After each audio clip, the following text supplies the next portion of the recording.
How many people William Shatner's Captain Kirk killed in Star Trek?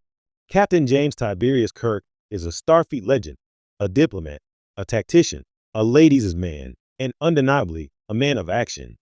Played by William Shatner in the original Star Trek series, Kirk was often portrayed as the embodiment of Starfleet's bold exploration mandate.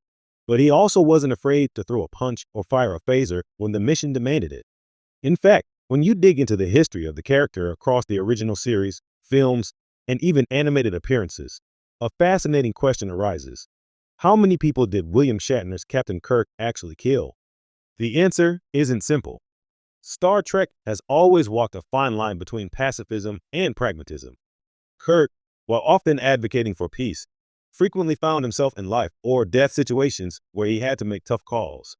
So let's break down the number of kills Kirk racked up during his Starfleet career, from alien threats and rogue crew members to full-on space battles.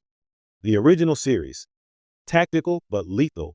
Over the course of Star Trek, the original series TOS, which ran from 1966 to 1969, Kirk got his hands dirty more than a few times. Across 79 episodes, Kirk was directly responsible for around 15 to 20 confirmed on-screen deaths. That number may seem modest, but consider the circumstances.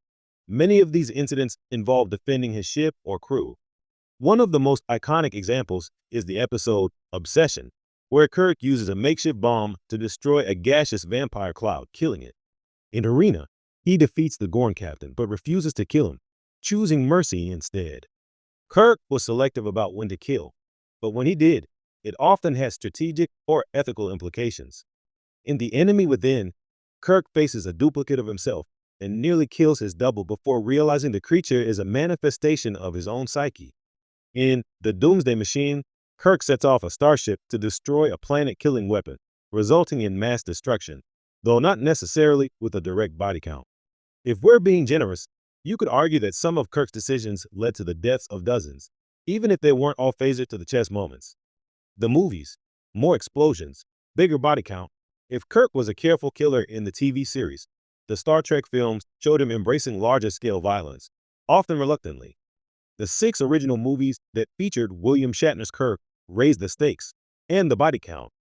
In Star Trek II, The Wrath of Khan, Kirk battles his old nemesis and ultimately causes the destruction of the USS Reliant and the death of Khan Noonien Singh and his genetically enhanced followers. Technically, Spock's sacrifice ends the battle, but Kirk's role in the escalation is undeniable. Estimated deaths? Possibly 15 to 20 augmented humans. In Star Trek III, The Search for Spock, Kirk takes things personally. He kills a Klingon warrior in hand-to-hand combat and later causes the destruction of the Klingon bird of prey by manipulating its transporter. It's safe to credit Kirk with at least 3 to 5 kills here. Then, in Star Trek VI, The Undiscovered Country, Kirk is again forced into deadly conflict. While he doesn't kill anyone directly on screen during this film, his decisions as a commanding officer lead to the deaths of several assassins and conspirators. Attributing those deaths to Kirk is tricky, but they happened under his command. Add it all up, and across the 6 original films, Kirk is directly or indirectly responsible for at least 30 to 40 deaths, with some estimates climbing higher depending on how you interpret ship destructions and implied casualties. Indirect deaths, the gray area. Let's not forget the many instances where Kirk's decisions indirectly led to massive destruction. In A Taste of Armageddon, he destroys a planetary computer system that's been maintaining a simulated war with real casualties, essentially forcing 2 planets into actual conflict. That act, while meant to stop senseless killing, could have caused real loss of life. Kirk also famously broke the Prime Directive on several occasions, interfering with pre-warp civilizations in ways that had long-term, potentially deadly consequences. While Starfleet might not hold those against him, fans and moral philosophers might. Then there are entire ships Kirk allowed or caused to be destroyed, enemy vessels, rogue Starfleet captains, and even his own Enterprise in the search for Spock. Each of those incidents could have involved dozens of lives lost. Depending on how liberally you count, the number of deaths Kirk may have caused, directly or indirectly, could easily cross 100.